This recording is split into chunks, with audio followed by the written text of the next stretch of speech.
Friends, स्वागत है आपका हमारे YouTube चैनल पे। आज की क्लास जो है आप लोग को पता है कि आज से हम लोग सैटरडे को मैप पढ़ेंगे। ठीक है, जो एटलस की बुक होती है, एटलस के बुक के अकॉर्डिंग आज से हम लोग अपना मैप स्टार्ट करेंगे। अब हर सैटरडे को आप लोगों को मैप कराया जाएगा। मैपिंग की जो क्लास रहेगी वो कराई जाएगी।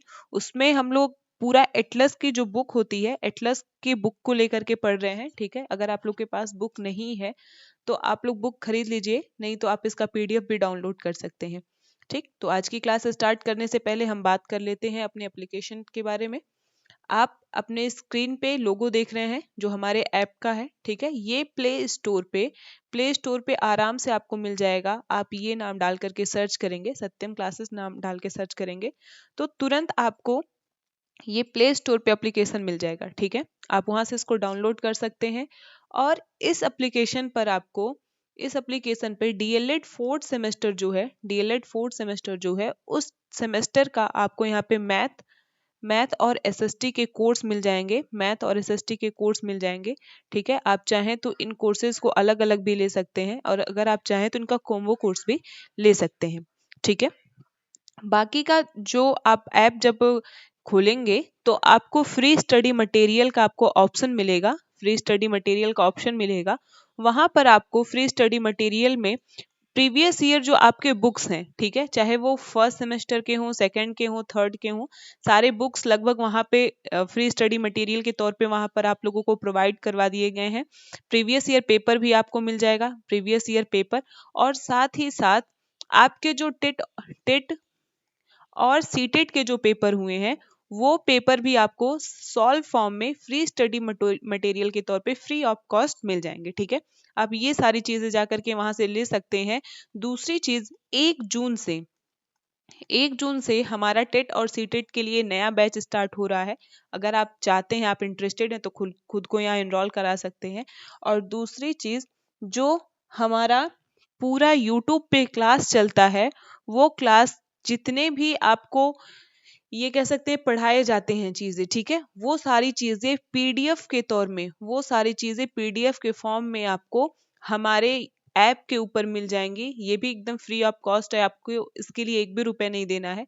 ठीक है, तो ये सारी चीजें आप वहां पर जाकर के देख सकते हैं। ठीक है, जब आप ऐप डाउनलोड करेंगे तो आपको खुद ब खुद हमारा नंबर मिल जाएगा। अगर कोई प्रॉब्लम होगी तो आप डायरेक्ट हमसे कांटेक्ट कर सकते हैं। ठीक है, तो क्लास स्टार्ट करते हैं हम अपनी। तो देखिए, जो एटलस की हमारी बुक है ना, जो हमारी एटलस की बुक मिलेगी आपको, देखिए एटलस में पूरा का पूरा मैपिंग होता है। ठीक है, पूरे मैप्स होते हैं, चाहे वो हम विश्व का देखें, ठीक है, विश्व का देखें, और विश्व के साथ साथ आपको भारत का भी मिल जाएगा। ठीक है, भारत का भी मिल जाएगा।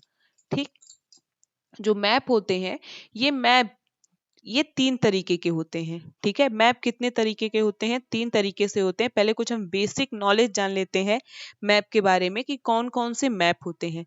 तो पहला आपको मैप मिल जाएगा राजनीतिक मैप। क्या मिलेगा? राजनीतिक मैप मिल जाएगा। दूसरा क्या मिल जाएगा? तो दूसरा आपको मिल जाएगा भौतिक। ठीक है, और तीसरा जो होता है, और जो थर्ड टाइप ऑफ मैप होता है उसे हम बोलते हैं थीमेटिक मैप। क्या बोलते हैं? थीमेटिक मैप बोलते हैं। तो हम जान लेते हैं कि ये मैप में क्या चीजें होती हैं। देखिए, राजनीतिक मैप हम उसे कहते हैं जिससे किसी देश या महाद्वीप या सागर की कह सकते हैं। ठीक है, देखिए खास करके राजनीतिक मैप में देश की सीमाओं को दर्शाया जाता है। क्या दर्शाया जाता है? देश की सीमाओं को दर्शाया जाता है। ठीक, आप जब राजनीतिक मैप देखेंगे तो जैसे मान लीजिए आप भारत को देखते हैं, तो अगर भारत को देखेंगे तो ये पूरा आपको यहाँ पे हाईलाइट पॉइंट में दिखेगा। यहाँ लिखा रहेगा नेपाल, चाइना, पाकिस्तान, अफगानिस्तान। ठीक है, ये आपको कुछ ज्यादा हाईलाइट करके दिखाया जाएगा।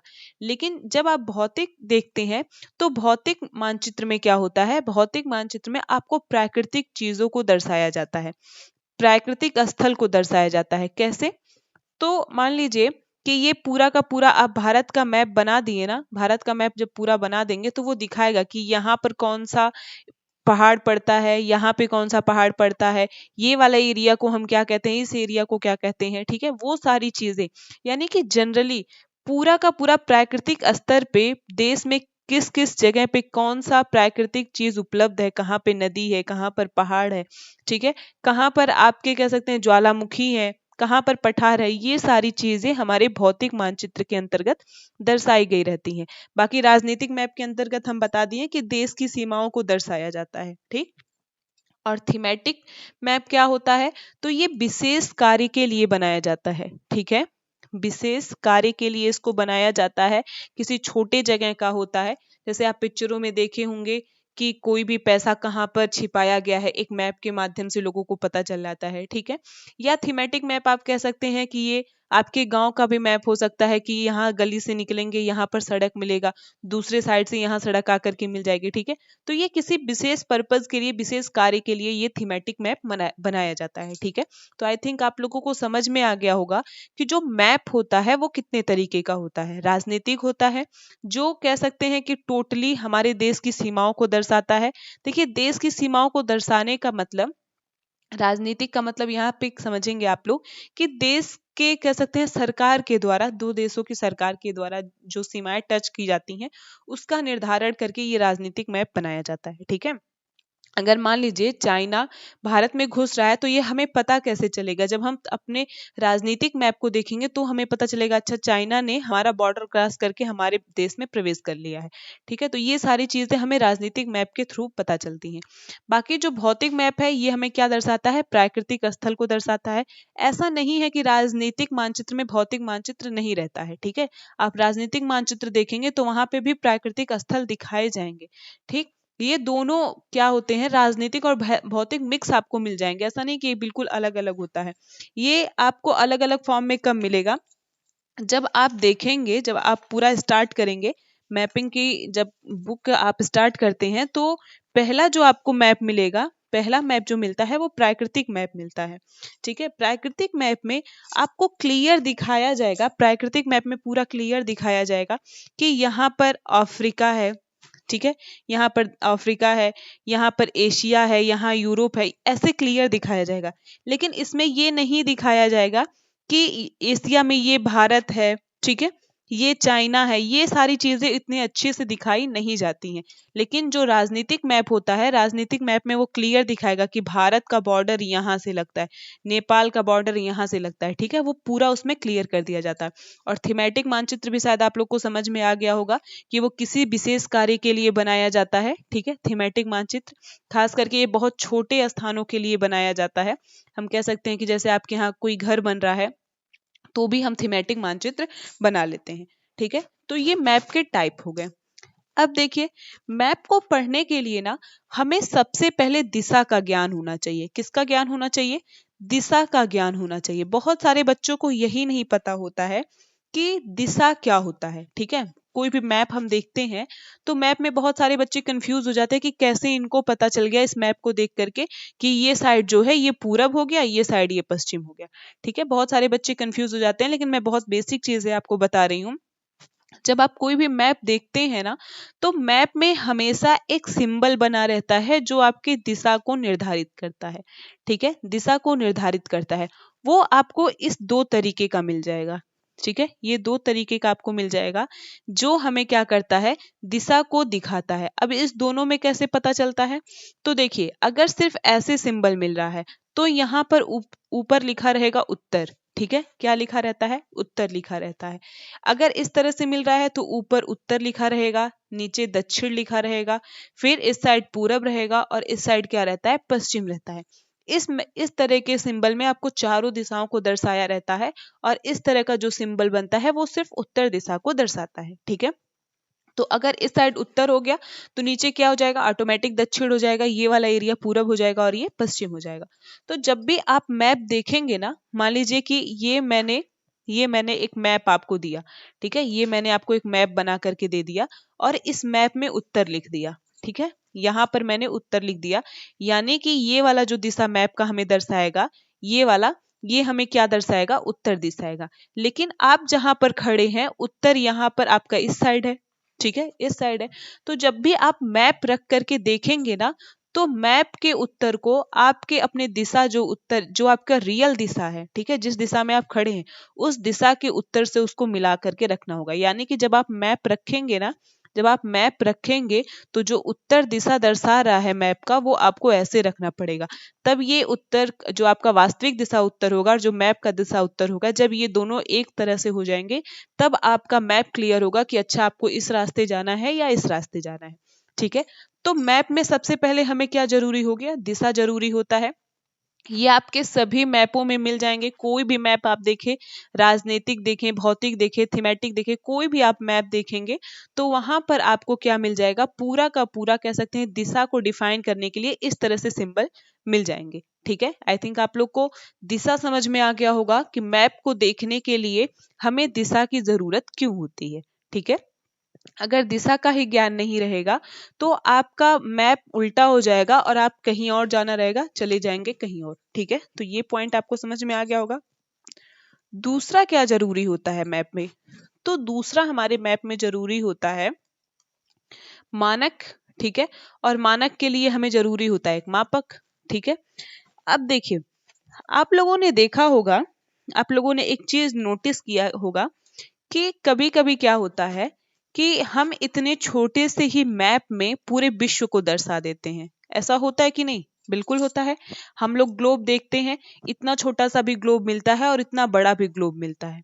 ठीक है, लेकिन हमारे पृथ्वी के कंपैरिजन में आप देखें तो ये बहुत छोटा है। ठीक है, पृथ्वी के कंपैरिजन में वास्तविक रूप से बहुत छोटा है, लेकिन पूरी पृथ्वी का जो स्थान है हम इस छोटे से ग्लोब पर दर्शा देते हैं। कैसे, अब इसके लिए हमें जरूरी होता है मापक। क्या जरूरी होता है, मापक जरूरी होता है।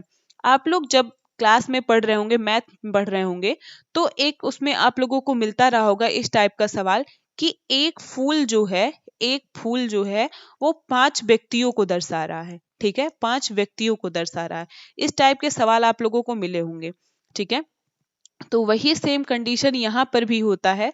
वही चीज यहाँ आपके कह सकते हैं कि वास्तविक दूरी और एक तरीके से जो हमारा ग्लोब होता है या जो हमारी मानचित्र होती है उसकी दूरी को लिया जाता है। कैसे, मान लीजिए कि पृथ्वी की जो वास्तविक दूरी है वो 5000 किलोमीटर, एक जगह से 2 जगह आपको जाने के लिए है तो 5000 किलोमीटर हो गया। ठीक है, मान लीजिए मैंने 2 जगह मैप पे रखा, ए से आपको बी तक जाना है और ये वास्तविक दूरी पृथ्वी पर कितने किलोमीटर हो गई, 5000 किलोमीटर हो गई। लेकिन अब हमें ये मैप बनाने के लिए 5000 किलोमीटर का चार्ट भी चाहिए, तो हम 5000 किलोमीटर का चार्ट तो मान लीजिए ला करके बना भी देते हैं मैप, तो हम इसको एक जगह से दूसरी जगह ले कैसे जाएंगे, ये भी तो मुश्किल होता है। तो देखिए जब आप मैप खोलेंगे ना तो मैप में आपको दिशा के बाद मापक मिलेगा। जैसे अगर 5000 किलोमीटर को दर्शाना है तो आप उस मैप पे 1 सेंटीमीटर बराबर 5000 किलोमीटर कर सकते हैं। ठीक है, क्या कर सकते हैं, 5000 किलोमीटर कर सकते हैं। अब स्केल से आप अपने उस ग्लोब पर या अपने उस मैप पर जब नापेंगे, ठीक है, ग्लोब या मैप पर जब नापेंगे तो अगर यहाँ से यहाँ तक की दूरी जो है वो 1 सेंटीमीटर होगी तो वास्तविक दूरी वो जमीन पर कितने किलोमीटर हो जाएगी, 5000 किलोमीटर हो जाएगी। ठीक है, तो ऐसे सारे मैप पे आपको क्या मिल जाएगा, मापक मिल जाएगा कि कितनी दूरी बराबर कितना वास्तविक दूरी होगा। ठीक है, तो ये चीज आपको जानना जरूरी है। थर्ड पॉइंट जो होता है, तीसरा चीज हमें जो जानना जरूरी होता है मैप में, वो ये होता है कि आपको जानना होगा संकेत। क्या जानना होगा, संकेत। अब संकेत क्या होता है भैया, तो संकेत के लिए देखिए हम क्या कर सकते हैं, मैप पर हम डायरेक्ट नदी को नहीं दर्शा सकते। ठीक है, क्या आप गंगा नदी को पूरा बहा सकते हैं मैप पे, पूरा मैप ही बह जाएगा। ठीक है, ना हम वहां पे मंदिर का निर्माण कर सकते हैं, मैप पे हम कभी मंदिर नहीं बना सकते। ठीक है, तो उन सबको दर्शाने के लिए हमें पता कैसे चलेगा कहाँ पर नदी है, कहाँ पर पर्वत है, कहाँ पर कह सकते हैं पठार है। इन सारे एरिया को दर्शाने के लिए क्या होता है, किसी ना किसी संकेत का प्रयोग किया जाता है। ठीक है, किसी ना किसी संकेत का प्रयोग किया जाता है और वो संकेत आपको मैप पर आसानी से मिल जाता है कि किस संकेत के माध्यम से हम क्या चीज समझेंगे। जैसे कि हम आपको एक एग्जांपल बता रहे हैं, आप जब मैप पे देखते होंगे तो ऐसे करके एक ऐसे प्लस का निशान बनेगा, तो आप तुरंत समझ जाएंगे कि ये चर्च है। ठीक है, क्या है, चर्च है। आप कभी देखेंगे तो इस तरह से करके मंदिर बना दिया जाएगा। ठीक है, यहाँ ऐसे करके झंडा लगा दिया गया, आप तुरंत समझ गए कि ये मंदिर है, शिवालय है।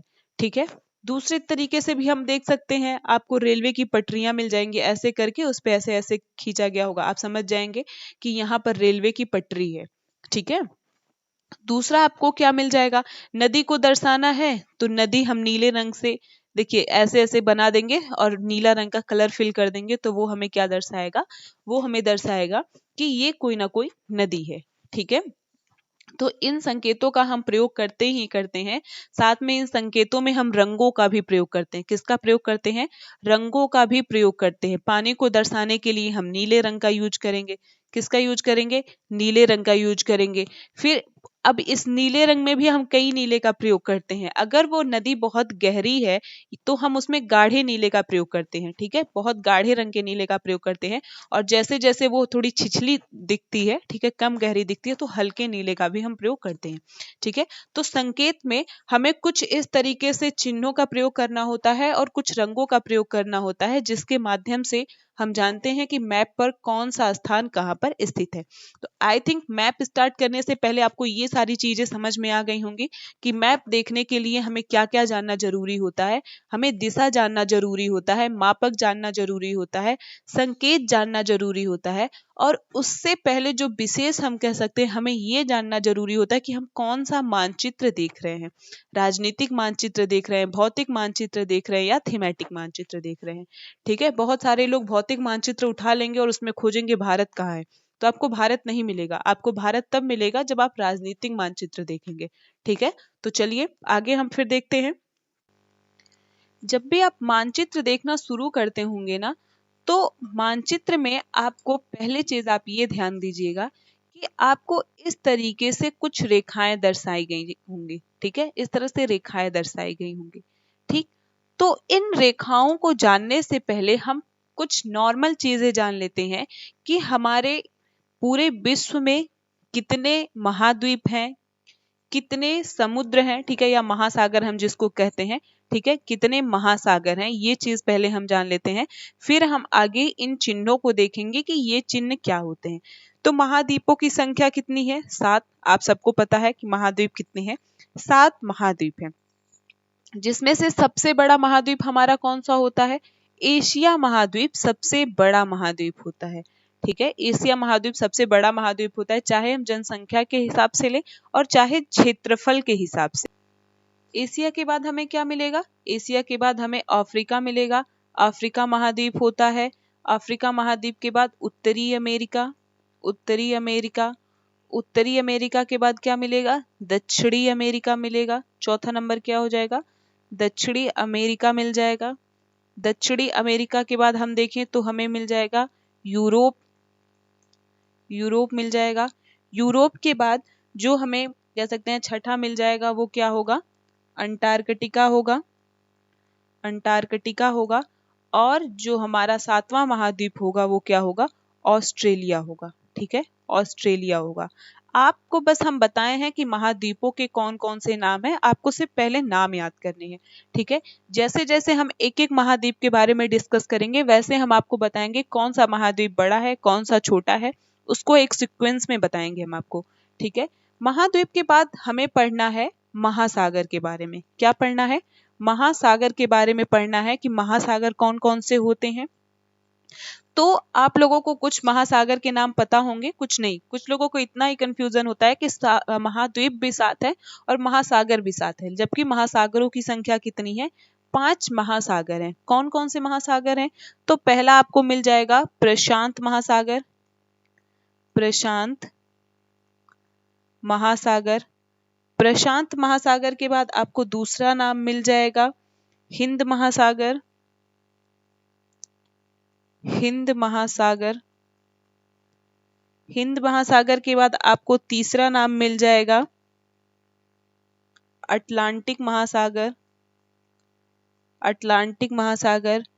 इसके बाद जो चौथा आपको महासागर मिल जाएगा उसमें अंटार्कटिका मिल जाएगा, अंटार्कटिका मिल जाएगा। और 5वां जो महासागर होता है उसका नाम, 5वां आपका हो जाएगा आर्कटिक महासागर। क्या हो जाएगा, आर्कटिक, आर्कटिक महासागर। ठीक है, तो इस तरीके से 5 महासागर होते हैं। आप लोग ध्यान देंगे, अंटार्कटिका महासागर को दक्षिण महासागर के नाम से भी जानते हैं। किस महासागर के नाम से? दक्षिण महासागर। और आर्कटिक महासागर को उत्तरी या उत्तर महासागर के नाम से भी जानते हैं। ठीक है, तो ये चीज आप कंफ्यूज नहीं होंगे। टोटल महासागर कितने हो गए? 5 हो गए। अब हम इनको एक एक करके सीरियल वाइज पढ़ेंगे। कौन से महाद्वीप में कौन सी पर्वतमाला है, कौन से नदी है, कौन से पठार है, ज्वालामुखी की स्थिति क्या है, ये सारी चीजें हम डिस्कस करेंगे। ठीक है, बाद में मतलब इसके बाद वाला जो वीडियो है उस वीडियो में हम लोग पूरा देखेंगे कि जो अक्षांश रेखाएं होती हैं वो किसे कहते हैं। ठीक है, अक्षांश रेखाएं कौन कौन सी होती हैं, 66.5 अंश क्या है, 23.5 अंश क्या है। ठीक है, और हम फिर देखेंगे कि देशांतर रेखाएं कौन कौन सी होती हैं, कितने देशांतर रेखाएं हैं हमारे पृथ्वी पर, कितनी अक्षांश रेखाएं हैं, इन दोनों के बीच की दूरी कितनी होती है, इनके बीच की दूरी कितनी होती है, कितना समय होता है इनके बीच में। ठीक है, और हम इनको डिटेल में और भी अच्छे से 3D मैपिंग के द्वारा भी देखेंगे। 3D मैपिंग करके देखेंगे इसका कि कैसे इन अक्षांश और देशांतर रेखाओं को खींचा गया है, क्या उसका आधार था। ठीक है, और फिर हम पढ़ेंगे मानक समय रेखा के बारे में कि मानक समय रेखा क्या होती है, कैसे एक से दूसरे देश पे जाने पे तिथि में परिवर्तन होता है। ठीक है, तो ये सारी चीजें जो है वो हम अपने नेक्स्ट वीडियो में देखेंगे। ठीक है, आई थिंक आज की क्लास आप लोगों को पसंद आई होगी। ठीक, अगर आपको ये क्लास पूरा का पूरा देखना है तो आपको हर सैटरडे हमसे जुड़ना होगा। ठीक है, हर सैटरडे हम लोग मैपिंग करेंगे और हम आपको बहुत डिटेल में इस चीज को समझाएंगे ताकि ज्योग्राफी की जब क्लास स्टार्ट हो तो ये कंफ्यूजन ना रहे आप लोगों के साथ कि अक्षांश रेखाएं क्या होती हैं, देशांतर रेखाएं क्या होती हैं। ठीक है, और भूगोल से जुड़ी हुई जो छोटी छोटी शब्दावलियां होती हैं उन सबको भी हम अपने इस क्लास में देखते रहेंगे। ठीक है, जैसे बहुत लोगों को ये नहीं पता होता है कि जलप्रपात क्या होता है, जलप्रपात क्या होता है, बहुत लोगों को मेघ आच्छादन क्या होता है, ये सारी चीजें क्या होती हैं, इन सब शब्दावलियों को भी हम देखेंगे। ठीक है, तो अब हम लोग मिलेंगे नेक्स्ट वीडियो में गाइज। अगर आपको वीडियो पसंद आया हो तो प्लीज आप वीडियो को लाइक करिएगा, शेयर करिएगा, और अगर आप मेरे चैनल पे नए होंगे तो हमारे चैनल को सब्सक्राइब करके जो हमारा नोटिफिकेशन का बेल होगा उसको प्रेस कर दीजिएगा ताकि आपको नोटिफिकेशन मिलता रहे। ठीक है, और हमारे ऐप को आप डाउनलोड करके उसको जरूर विजिट करिएगा, आपको सारी चीजें समझ में आएंगी। ठीक है, तब तक के लिए थैंक यू फ्रेंड्स।